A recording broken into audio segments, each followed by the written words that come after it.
You shouldn't have any faith. You shouldn't have any faith. There's no God. You're not supposed to do something great. You're not the son of the King of Kings. You're a dipshit. Just be realistic. No, I'm serious. That's what they're saying to you when they say it. You need to get more hardcore about this. That's what they're saying to you. Okay? Because let me tell you what the truth is. I've lived it. So listen up. I've watched it with other people. Whatever your dreams are, big or small, it might even just be to have a child someday. I don't know.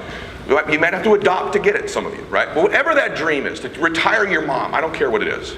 Okay? That dream was sown into your heart by your God. And not so you get it.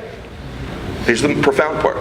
God gave you those dreams because He knows you, if you believe in Him, He knows you can't get there without Him. And so it's His best mechanism in the world to draw you closer to Him. Because eventually, when all these people quit, eventually when you go through it, eventually you're going to hit your knees and go, Lord, please help me out here. I want this so bad. What do I need to do? Make me better. So your dreams were put there by God not to achieve them, but to draw you closer to Him so that you can achieve them. It's the mechanism He gave. It's one of the, and when you achieve them, it'll be one of the great validations of your faith. When things happen to me and I see my life sometimes, I go, I ain't that good. There's no way this was all me. This is a blessing. Now, I did the work, but one of the reasons I worked so hard is I had faith that if I did the work, there'd be a payoff eventually. Does that make sense to everybody? Okay, so stop checking your faith at the door in business. You got faith on Sunday, hallelujah, or whatever you believe, right? But all of a sudden, when you're making a phone call, God ain't around. There's no blessing for you. When you're going into a meeting, there's no blessing for you. So somehow you check Him constantly at the door when it comes to business. You need to stop doing that. Enroll Him as your partner. Pray to Him while I'm talking. Tell Him, hey man, help me out here. I gotta have you have my back. You make me better. Make me stronger. Deliver me the right people. Give me the places, circumstances. Eventually, Lord, I want to get closer to you. That's why it's so crippling to quit. Because when you quit, there's a part of you that'll never get as close in your faith as you could have by achieving dreams with your best business partner. Okay, number two, that's so damn good, it's crazy good. I wish I had an hour on that. I'm just discovering it later in my life. I'm like, my God, that's what we were doing the whole time, weren't we?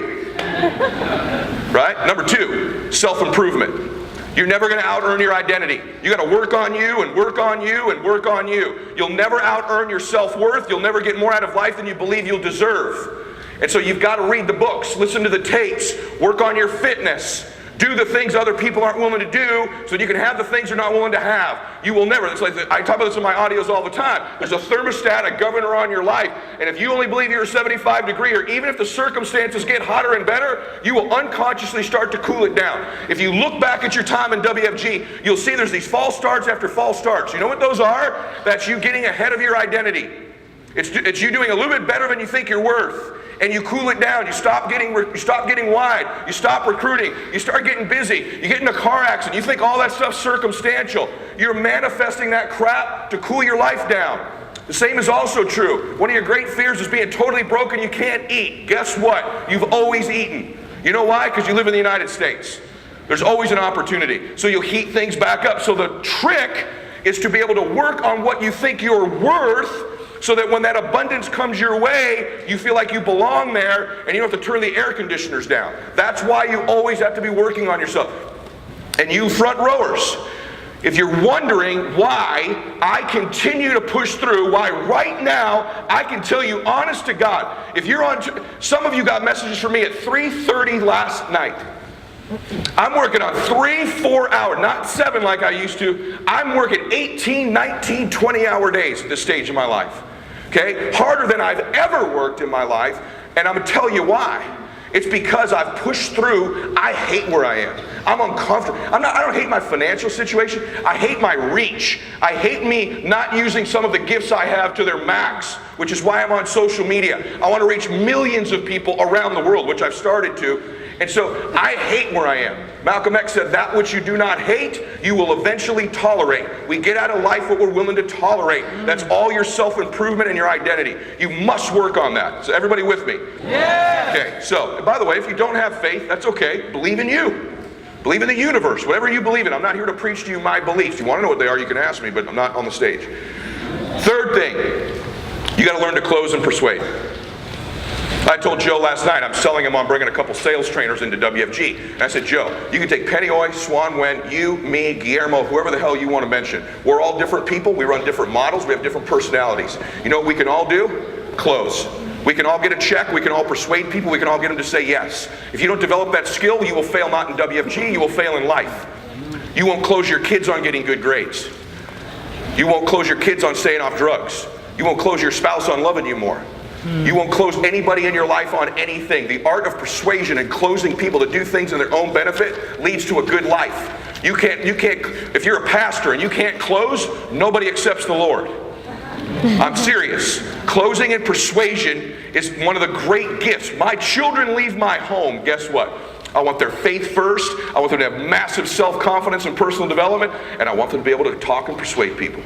And by the way, most great persuaders are pretty damn quiet. They're like Mark C. right here, the new CEO, right? That's who they're like.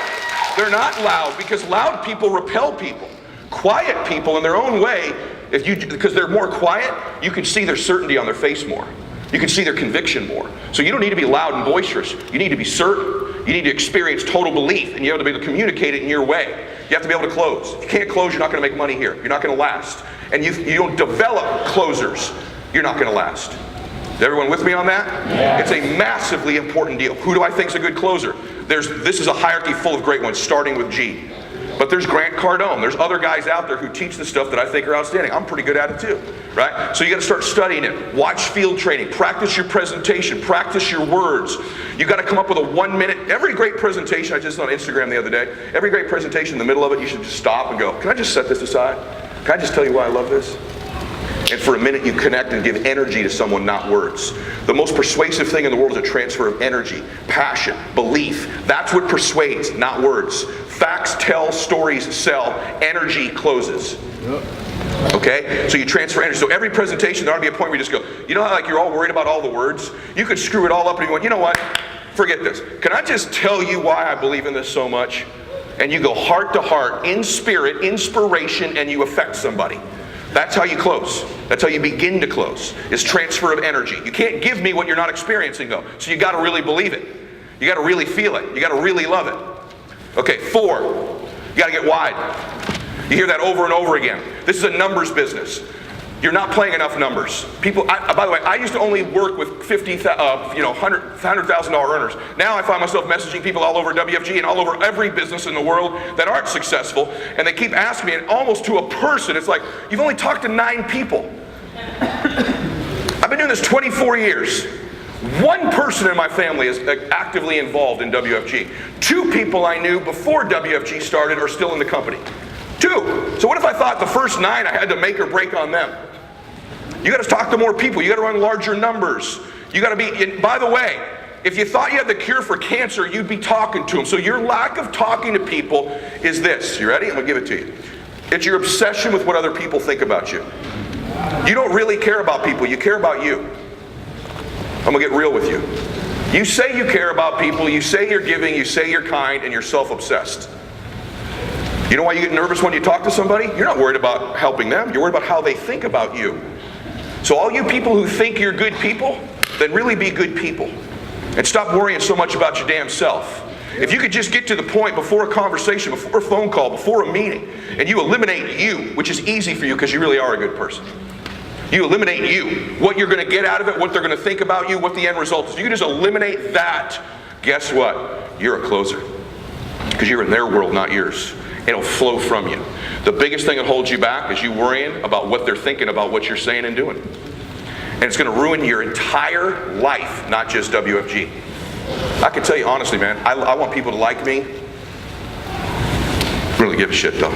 That's right. Life's too short. They ain't going to be at my funeral. They're going to be at my daughter's wedding. They're not retiring my dad. They're not doing any of that stuff for me. I am. But I love people enough to be in their space and care about them.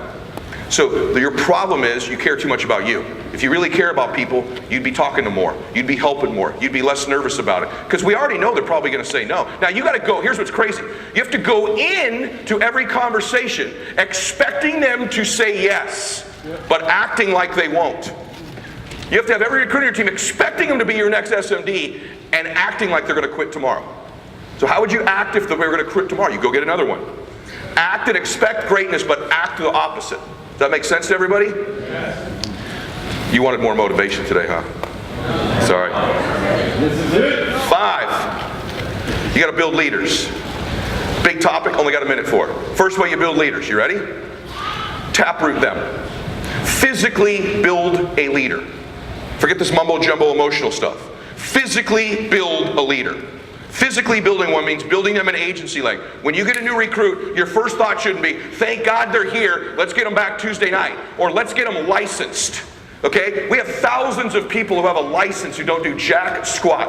I know there's some older WFG guys constantly preaching licensing to you. They are wrong. They're thinking about A.O. Williams days when you get a license on a weekend and sell some term insurance. Okay? This is the modern WFG. Licensing's overrated. Okay? What I want is someone who can close.